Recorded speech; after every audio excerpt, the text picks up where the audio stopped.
সে প্রকাশ করে নাই। যেহেতু শুরুর দিকে আপনারা মেনে নেন না, এই জন্য বোধহয় আরো আমি প্রথম মানি নাই, পরে মানছি। ওর মার কাছে আমি আমার মেয়েকে ভিক্ষা চাইছি যে আলবি, আমার মেয়ে যখন জাহাঙ্গীরনগর বিশ্ববিদ্যালয়ে চান্স পেলো তখন আলবি একটা প্রাইভেট ইউনিভার্সিটিতে পড়তেছি। পরে আমি বললাম যে আমার আলবিকে আমার মেয়েকে বিয়ে দিব না। তাহলে মাকে বলছি যে মা, ভাবি, আপা, আপনি আমার মেয়েকে ভিক্ষা দেন, আমার মেয়েকে ভিক্ষা দেন, আমি আপনার ছেলের কাছে আমি বিয়ে দিব না।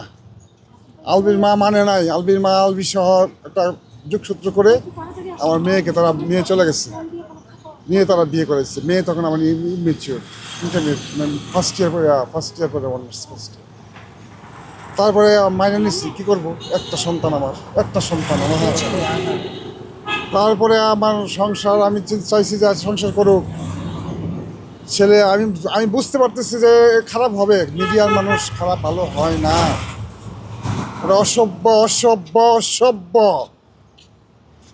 আমি আর কি বলবো ভাই বাবা। তবে একটা কথা ঠিক, আমি এর বিচার চাই, আমি এর সুষ্ঠু বিচার চাই। আলবি কেন আরেকটা মেয়ে নিয়ে, আমার মেয়ে সামনে স্ট্যাটাস দিছে নেপাল থেকে, সে নেপাল থেকে আমার মেয়ে দেখাইছে। আমার মেয়ে এমনি সে নিজেকে অপরাধী মনে করছে আমাদের কাছে। আলবির নিয়ে অনেক তার গর্ব ছিল।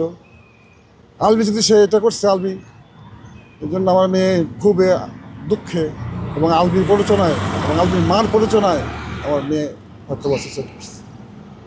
আমি আর কি বলবো, আমি বিচার চাই আপনাদের সবার কাছে।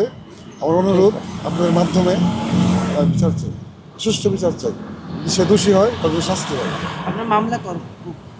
হ্যাঁ, মামলা আমি যদি থানায় করছি, মামলা করছি, প্রসেসে আছি। হ্যাঁ, আমরা করবো। এখনই কোথায় নিয়ে যাওয়া হবে? এখন আমি আমার বাড়িতে নিয়ে যাবো, আমার ভালো কথা। ময়মনসিংহ, ওখানে দাফন। একমাত্র স্মার্ট সিটি বসুন্ধরা, আধুনিকতায় এক ধাপ এগিয়ে। আমি থানা থেকে সব কাগজপত্র নিয়ে আসছি। কখন নিয়ে যাবো? এই যে এখন গোসল করছি, এখন ইকরার সন্তান কি দেখছে তাকে? আমি জানি না। আসবে বলতেছে, জানি না।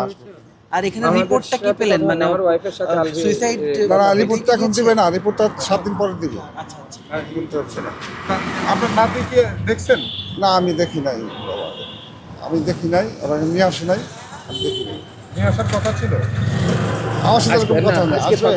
আজকে সকালে ফোন করছিল, আমরা কথাবার্তা বলছি, বলছে যে ঠিক আছে নিয়ে আসতেছি, কিন্তু এখনো পর্যন্ত আসে না। আমি স্টেটমেন্টটা দিয়েছি এটা। আচ্ছা, আমি থানা থেকে আমি আসছি, আমি থানায় চলে গেছিলাম। আলবি কি আসবে বাংলাদেশে দেখতে? আমি জানি না। আলবি ওর ছোট ভাই বলছে যে আজকে আসবে। ওর ছোট ভাই বলছিল, কালকে বলছিল যে টিকিট ব্যবস্থা করতেছে, আজকে আসবে। এটা আমরা জানি যে আজকে আসবে। ওর ছোট ভাইয়ের স্টেটমেন্ট। উনি কি আসার পর দাফন হবে নাকি তার আগে?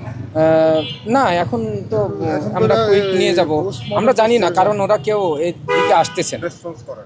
মানে মেয়ে ছেলেকে নিয়ে আসার কথা, তাও এখনো আসে নাই, তো আমরা এখন বলতে পারছি না। তবে এই যে মানে ঘর, এই মিডিয়ার কিন্তু বড় একটা বদনাম তো এমনি আছে, বদনামটা আরও হবে যদি এর সুষ্ঠু বিচার না হয়। এটুকুই বলা শেষ। আমাদের মনে হয় আপনারা থ্যাংক ইউ, আপনারা কষ্ট করে এসছেন, আমাদের জন্য দোয়া করেন, আমরা যেন সুষ্ঠু বিচার পাই।